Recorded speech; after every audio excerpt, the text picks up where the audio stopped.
Bet, laikam patīkamākā daļa. Es nezinu. Tā, katrā ziņā varētu būt, ka pat gandrīz vissvarīgākā. Jo jubilārs vienmēr saka paldies arī tiem, kas viņam ir palīdzējuši par tādu kļūt. Jau tātad 25 gadi. Un man būtu gandrīz jāsāk vaicāt tā.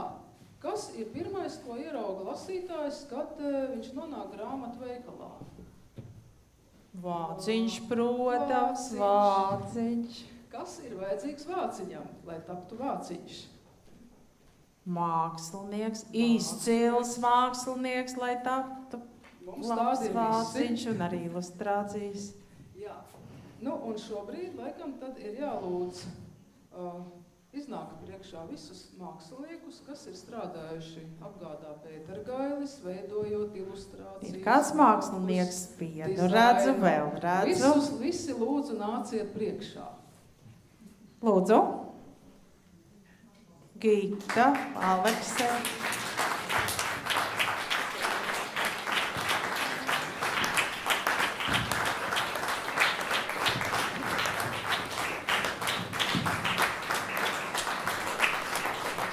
Dina Ābele, viņai pieder skaistā Latvijas laika zīmju sērija. Mārtiņš Krūklis, sveicam Mārtiņos un arī šīs izstādes mākslinieks.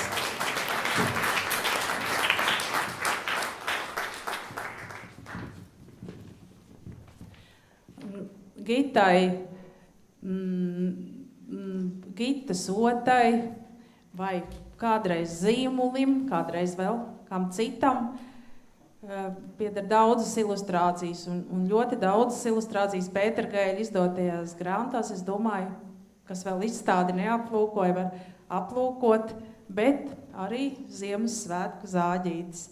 Paldies tev, Gita!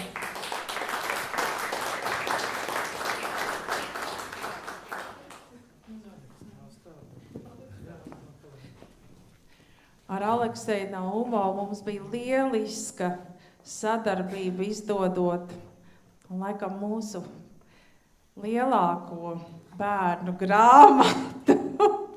Mākslinieks liels, grāmata liela, un tie eļļas zīmējumi, patiešām un eļļas zīmējumi, gleznojumi tiešām bija iespaidīgi. Mēs bijām pārsteigti pēc attestā, un kad pasākumā par Māra Runguļa grāmatas pasākumā par Tebras bebru vēl uzradās līdzās autoram un māksliniekam vēl arī īsts bebrs. Mēs bijām pārsteigti divkārt. Paldies!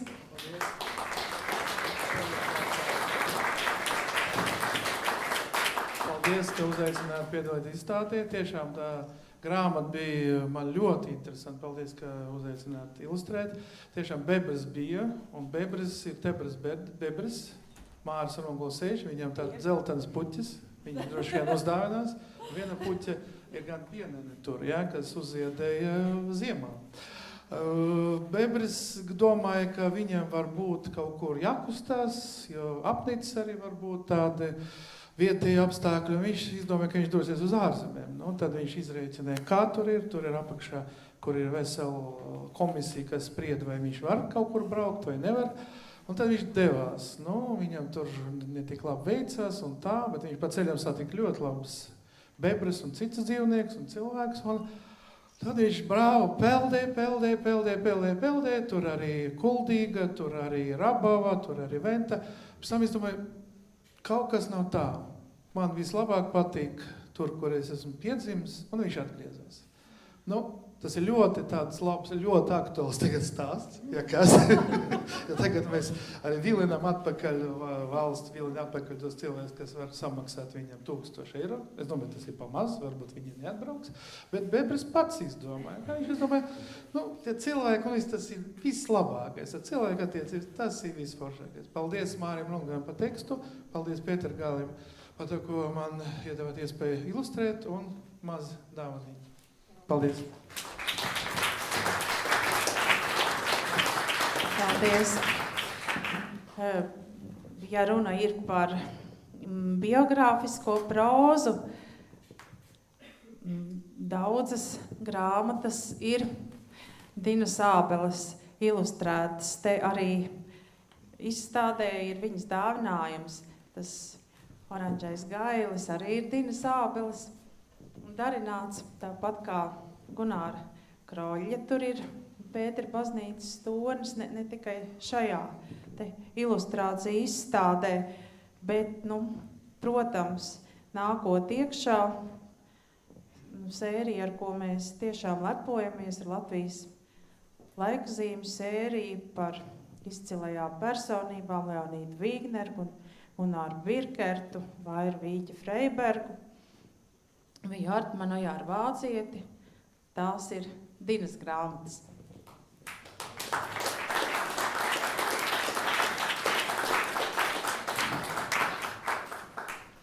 Un ar Mārtiņu mēs strādājam sen, ļoti sen. Viņš ir veidojis visas mūsu arī jubilejas izstādes jau kopš tiem laikiem, kopš pirmā diploma par, tie ir vēl trakie 90. par suņu karaļa kalendāru. Tā, paldies tev, Mārtiņ, pirmkārt jau par milzīgo ieguldījumu jubilejas izstādes sagatavošanā. Un, protams, sveiciens vēlreiz Mārtiņos. Paldies!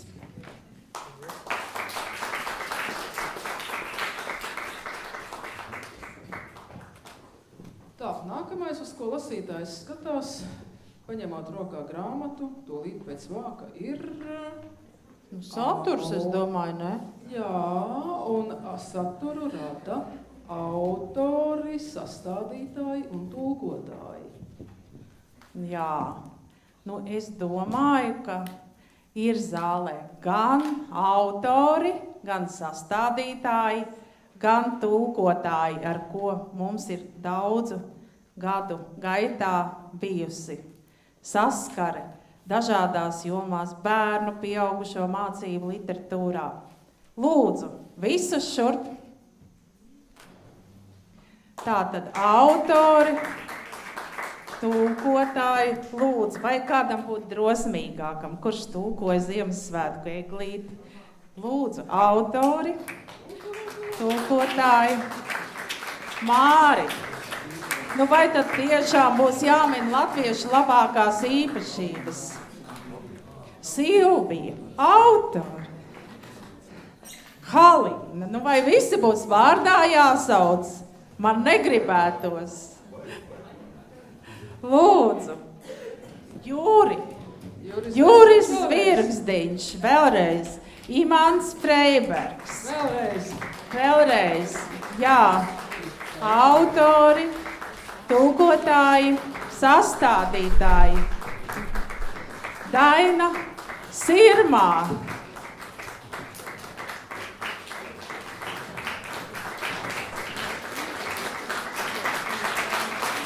Lūdzu, vai vairāk nav?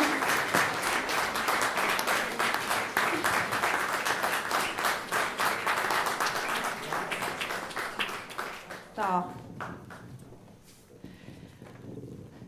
Sāksim ar Halīnu. Ja jau mēs runājam šodien par čehu literatūru, ja tieši čehu autors ir izvēlēts kā tulkotās literatūras pārstāvis, tad Halīna, manuprāt, ir tas cilvēks, kas Pēteru Gaili ir ievedis čehu literatūras vai tulkojumu lauciņā, un ar ko mums ir brīnišķīga, cieša, ilgadīga sadarbība, un es ceru, ka teju vēl šogad nāks klajā milzīgs darbs, Halīnas sastrādāts, kurā mēs atradīsim arī kādu nospiedumu no Latvijas vai Kurzemes vēstures, Boženas Ņemcovas vecmāmiņa. Es ceru, ka uz šo grāmatu ilgi nebūs jāgaida. Paldies tev, Halīna!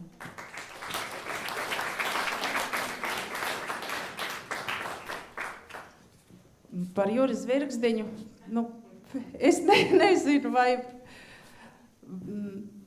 man jau trūkst vārdu, jo es varētu runāt tik daudz un piedzīvojumu mums gan grāmatās, gan sarunās ir tik dažādi un interesanti, ka tos mēs, man liekas, ar Tobijas pārunāsim kaut kur pie bulciņām. Jo, kā, ja ir runa par bērnu literatūru, kā Juris Zvergzdiņš saka, kas pieaugušo prauzā seks, bērnu literatūrā ēšana.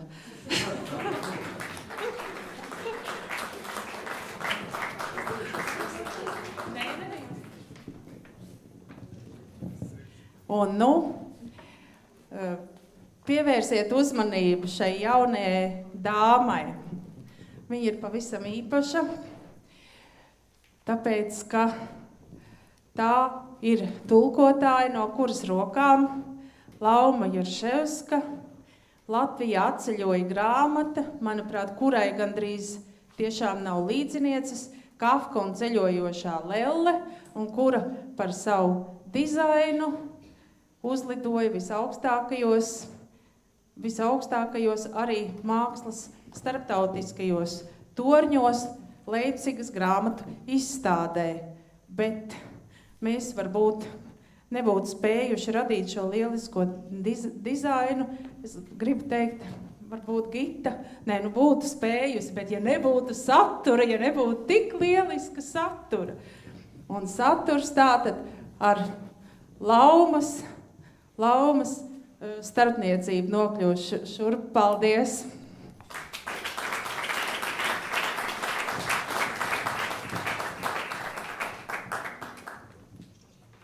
Un Māris, viņš izskatās ļoti, ļoti skumīgs, lai kā mēs te viņu slavējām, un lai cik viņš izskatījās tāds dzīvīgs tur video sižetā, bet šobrīd izskatās ļoti skumīgs.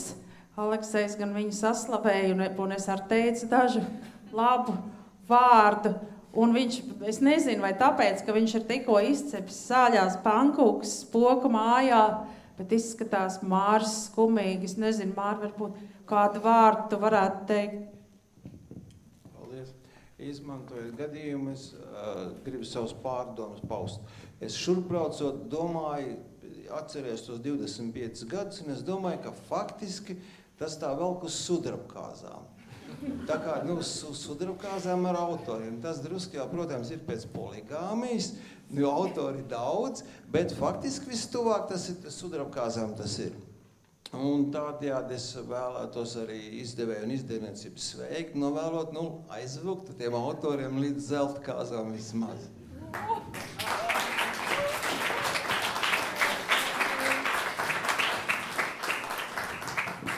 Jā, tas tāds skaists, bet varbūt tāds pašarbs novēlējums. Jā. Došu Mārim dāvaniņu, jāiedod. Dāvaniņa, Māris jau palika bez dāvanas, jā. Jā, šeit blakus Mārim stāv Silvija. Visi pazīst, vai ļoti daudzi pazīst Silviju Treķakovu, Latvijas Nacionālās Bibliotēkas bērnu literatūras centra galvu un vadoni, bet vai visi zina, ka viņa ir arī grāmatu autore, pie tam nopietnu grāmatu autore, pie tam literatūras grāmatu autore. Lūk! Jā. Manā biogrāfijā ir 3 literatūras grāmatas, ko es esmu rakstījis kopā ar Aiju Kalvi un Ilzi Stikāni.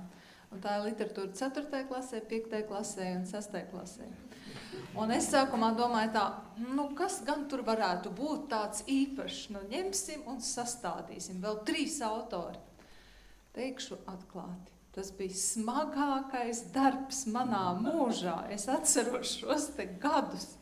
No rīta līdz vakaram mēs kopā rakstījām šīs grāmatas, bet man ir liels gandarījums, jo gandarījums ir no bērniem, kas mācās pēc šīm grāmatām. Un kā reiz man draugu bērni ir pašlaik sākuši 6. klasi apgūt, priekšmetu, un tad man kāds puika teica tā, es tevi pazīstu, es tev zvanīšu, ka es kaut ko nezināšu, nesapratīšu, bet viņš nav zvanījis, tā kā es domāju, ka grāmata ir izdevusies vismaz tādā ziņā.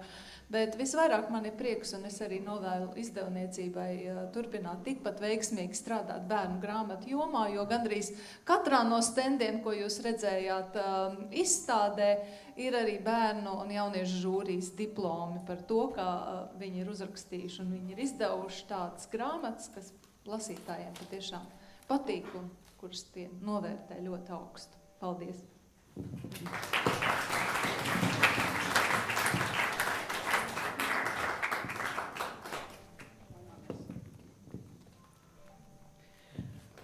Un, nu, kāda pavisam īpaša autore. Viņai tiešām ir jāstāv vidiņā, jo es nezinu, cik tūkstoši vai desmitiem tūkstoši bērnu Latvijā ir mācījušies matemātiku, sākot no pirmās ģimnāzijas līdz vis tālākai lauku skoliņai, no Ineses Ludes grāmatām, no 1. līdz 12. klasei. Viņa ir rakstījusi grāmatas skolotājiem, viņa ir vienmēr ideju pārpilna, viņa ir viens no tiem cilvēkiem, jā, ir daži cilvēki, par kuriem es mazliet brīnos par viņu ārkārtīgi lielajām darba spējām, ar kurām es esmu saskārusies kā ar autoriem. Viena no šādām autoriem ir Vaira Vīķa Freiberga. Otra šāda autora noteikti pilnīgi citā jomā. Tā ir mācība literatūra, bet Inese ir ļoti daudz spēju, prasmu un darbību ir Inese Lude. Paldies!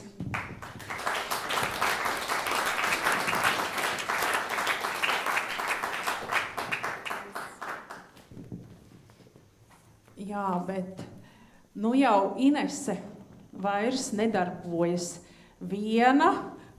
Autoru lokas kolektīvs paplašinās, starp citu, gluži kā Raimondam Paulam, kas audzina jaunos mūziķus, Inese audzina jaunos autorus, kādreiz gados jaunus, kādreiz netik jaunus, bet tā ir Ilga Valtas sākusi rakstīt matemātikas grāmatas. Un es, protams, gribu apsveikt arī Jolantu, mūsu lielisko matemātikas autoru.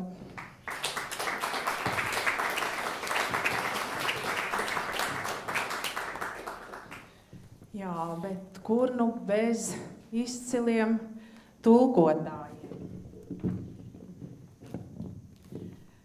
Skatoties uz Roaldu Dobrovenski, atceros tā, starp citu, mūsu sadarbība bija sakarā ar Juras Zvirgzdiņa grāmatu Pirmā Ziemassvētku eglīte, lai atcerētos šo un neļautu igauņiem piesavināties mūsu pirmo Ziemassvētku eglīti, un Juras Zvirgzdiņa teksts tika tulkots krievu, vācu un angļu valodās ar skaistām Evijas Stuklas ilustrācijām, un, manuprāt, teksts tiešām nebija viegli tulkojams. Margita Gailītis, kas ir tulkojis angļu tekstu, izteica ļoti lielu nožēlu, ka viņš šobrīd ir Itālijā, nevar būt šeit, bet milzīgs paldies par lielisko krievu tulkojumu šai grāmatai un vispār par brīnišķīgiem sarakstītiem un tulkotajiem darbiem.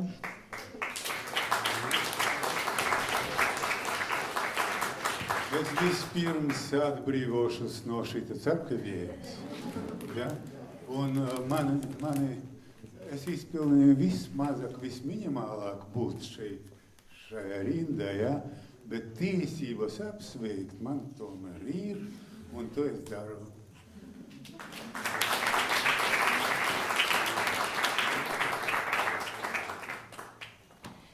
Jā, un šovakar es Imantu Freiberga apsveicu tieši sakarā ar viņa šovakar mazliet pavērto grāmatu.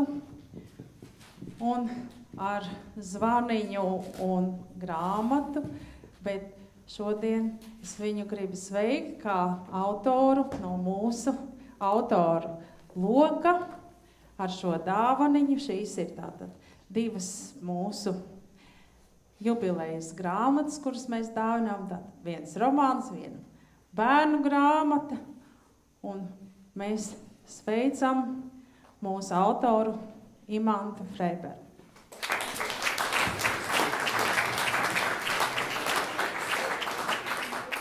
Liels paldies! Es pieņemu šo dāvaniņu ar prieku un visu Dainu projekta vārdā.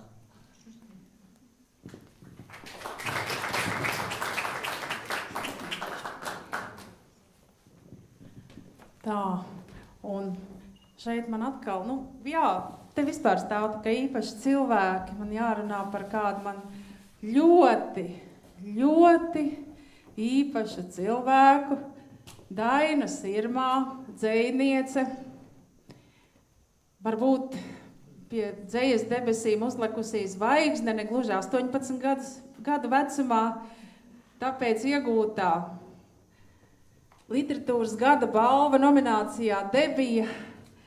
Jā, tas šķita tik ļoti, bet mēs jau dzirdējām, Daina video lasīja savu dzeju, man šķiet jau no tā mazumiņa.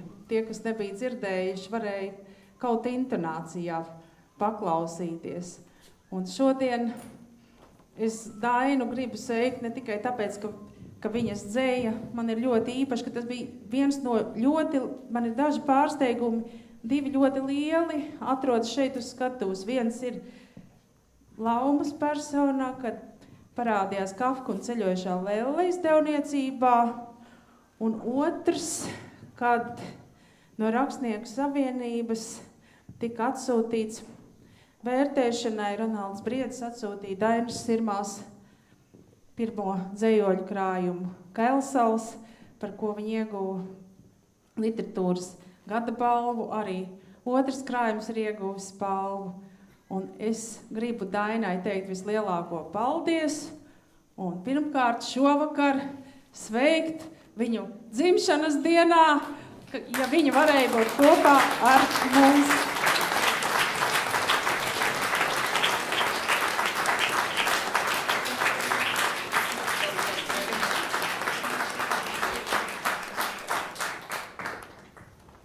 Paldies, un īpaši mīļš paldies Ingūnai Cepītei un Pētera Gailim un Ansim Saukam. Un bez viņu klātbūtnes, bez viņu līdzdalības es šeit nestāvētu un nevarētu arī sevi saukt par dzejnieci. Paldies jums!